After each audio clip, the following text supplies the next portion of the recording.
छांगुर उर्फ जलालुद्दीन ने रेहरा माफी गांव में अपना घर बनाया था और उसी घर से वो धर्मांतरण का रैकेट चलाता था। गांव की डेमोग्राफी के आंकड़े जानकर आप समझ जाएंगे कि छांगुर ने धर्मांतरण का बेस कैंप रेहरा माफी गांव क्यों बनाया था। इस रिपोर्ट में देखिए।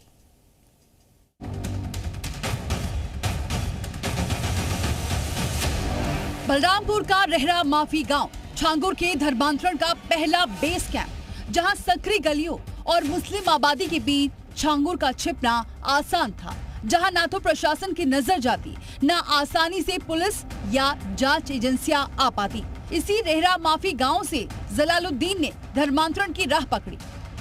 छांगुर सबसे पहले यहीं पर रहता था, जहां पर उसको ससुराल से दी गई जमीन पर उसने अपना घर बनवाया था। यहाँ पर जब उसने पैसे कमा लिए तो उसने इस जर्जर मकान को गिरवा दिया और अपना ठिकाना बदला। यहाँ तक कि जब उसकी पत्नी प्रधान बनी थी तब भी वो यहीं पर रहता था।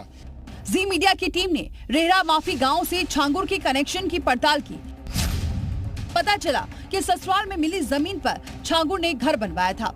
यहीं से उसने पत्नी को प्रधानी का चुनाव लड़वाया था और रेहरा माफी गांव से धर्मांतरण गैंग तैयार करना शुरू किया था। 10 कदम की दूरी पर भतीजे का घर बनवाया। ये घर सरकारी जमीन पर कब्जा कर बनवाया गया था। बलरामपुर पुलिस भी एटीएस के साथ मिलकर छांगुर के नेटवर्क को खंगालने में जुटी है। एटीएस और बलरामपुर पुलिस दोनों इस तथ्य की जांच कर रही है। जो कुछ भी सामने आ रहा है साक्ष्यों के आधार पर उस पर कार्रवाई की जा रही है और हम लोग अभी ये मुकदमा विवेचनाधीन है।